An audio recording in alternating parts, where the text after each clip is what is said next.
Katanya, orang introvert perlu mengubah dirinya agar bisa diterima di masyarakat untuk menjadi sukses atau bahagia. Anggapan tersebut salah, karena si introvert ini bisa jadi pemimpin hingga teman yang berkualitas.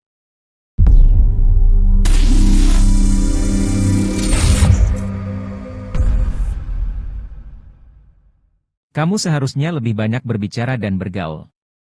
Kalimat ini banyak diucapkan oleh ekstrovert ke introvert. Lebih banyak daripada butiran pasir di pantai. Memang berlebihan, tetapi itulah kalimat yang terkadang menyebalkan dan mesti dihadapi oleh seorang introvert.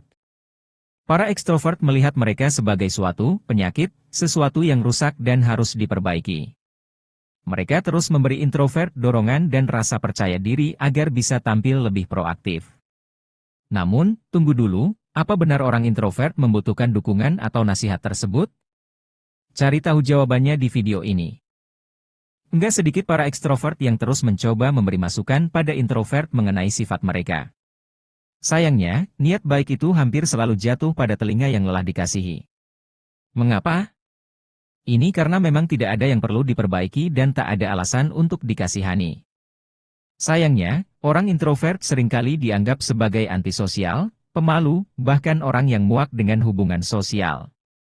Sedari kecil mungkin kita sudah sering mendengar kalau supel, berinteraksi, bergaul apapun namanya merupakan hal yang sangat baik.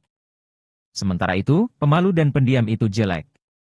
Hal yang perlu diingat, ciri-ciri introvert juga memiliki kesamaan dengan ekstrovert kok. Mereka juga memiliki ambisi, hasrat, semangat, pandangan, dan pendapat mengenai hal-hal di lingkungannya. Hanya saja, mereka tak ingin membaginya dengan orang lain.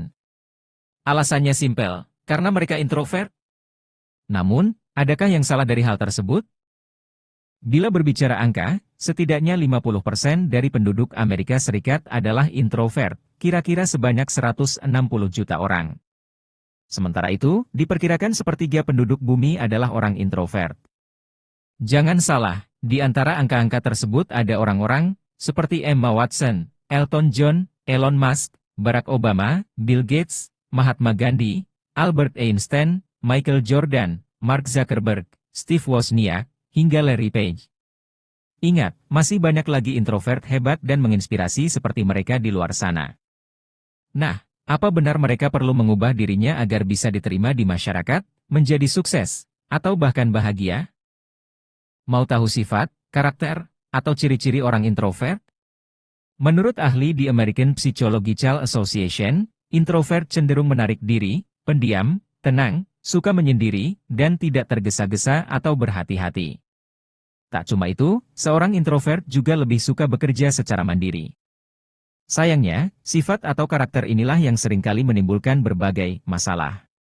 Menurut Susan Cain, penulis Quiet, The Power of Introverts in a World That Can't Stop Talking, para introvert seringkali menjadi subjek prasangka yang sangat dalam dan nyata di kehidupan masyarakat. Oleh sebab itu, untuk melihat pandangan yang bias ini dengan jelas, sebaiknya kita perlu mengetahui apa itu introvert. Sebenarnya, introvert berbeda dengan pemalu, sebab pemalu lebih takut terhadap pandangan atau penilaian sosial terhadap dirinya. Introvert lebih mengenai cara seseorang merespon stimulasi, termasuk stimulasi sosial. Bila ekstrovert benar-benar mengharapkan banyak sekali stimulasi, sedangkan introvert justru sebaliknya. Mereka merasa paling nyaman, hidup, dan bersemangat ketika berada di lingkungan yang sepi dan tenang. Memang tidak setiap saat dan tidak mutlak, tetapi kebanyakan orang introvert sering menginginkan kondisi tersebut. Menurut Dr. Jennifer Kahnweiler, sekaligus penulis The Introverted Leader, Building on Your Quiet Strength, introvert adalah orang-orang yang mendapatkan energi dari menghabiskan waktu sendirian. Nah, inilah masalah yang menimbulkan prasangka. Padahal, bila ingin memaksimalkan bakat, kemampuan, fokus, semangat, dan hal-hal positif lainnya, seseorang perlu menempatkan diri dalam zona stimulasi yang cocok bagi dirinya. Pertanyaannya, salahkah bila zona stimulasi yang cocok dan nyaman bagi introvert adalah lingkungan sepi dan damai? Sekali lagi, disinilah prasangka itu datang. Para ekstrovert yang tak memahami introvert dengan jelas, sering menuduh mereka sebagai orang antisosial, sombong, aneh, tidak ramah, perlu dikasihani, kesepian, atau bahkan orang yang bermasalah.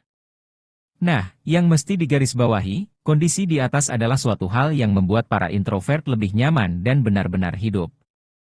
Dengan kata lain, introvert bukanlah masalah yang harus diatasi atau penyakit yang harus disembuhkan. Pendek kata, ini hanyalah cara hidup yang paling nyaman bagi para introvert. Jangan salah sangka dengan introvert. Mereka bukanlah pribadi yang sombong atau antisosial. Menariknya lagi, mereka juga memiliki berbagai nilai positif.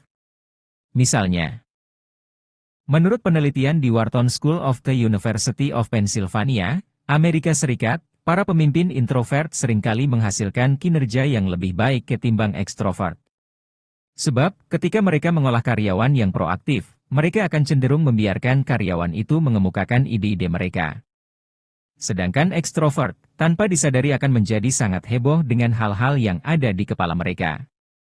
Alhasil, ide-ide dari orang lain akan sulit untuk muncul ke permukaan. Menurut Dr. Laurie Helgoe, penulis Introvert Power, Why Your Inner Life is Your Hidden Strength, ekstrovert lebih cenderung terjun ke percakapan sebelum benar-benar memproses apa yang dikatakan orang lain. Bukan karena mereka egois, tetapi karena mereka memproses informasi secara interaktif. Sedangkan orang introvert sebaliknya. Mereka memproses informasi secara internal. Keterampilan itu memungkinkan mereka untuk mendengar, memahami, dan memberikan wawasan yang dipertimbangkan dengan saksama ketika mereka merespon.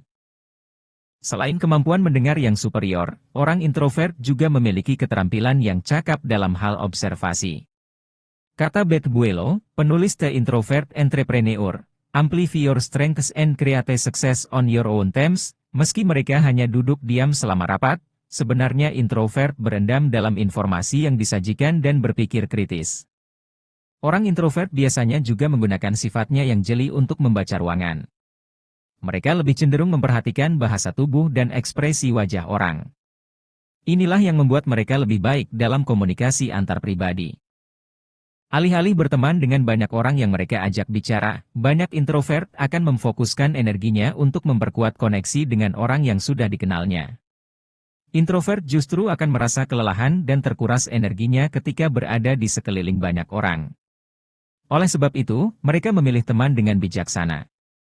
Singkatnya, introvert sangat pemilih tentang siapa yang akan mereka bawa ke dalam hidupnya. Nah, bila dirimu masuk ke dalam kehidupan para introvert, berarti dirimu amat berharga bagi mereka.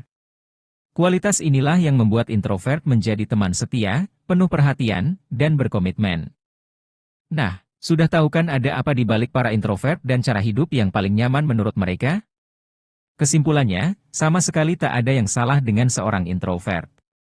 Jadi, andaikan dirimu melihat ada seorang anak kecil di sudut kelas yang tidak terlalu banyak berpartisipasi, atau kolega yang diam 1000 bahasa dan minim peran serta, janganlah berprasangka buruk. Cobalah berpikir positif. Hal istimewa apa yang akan mereka lakukan ke depannya?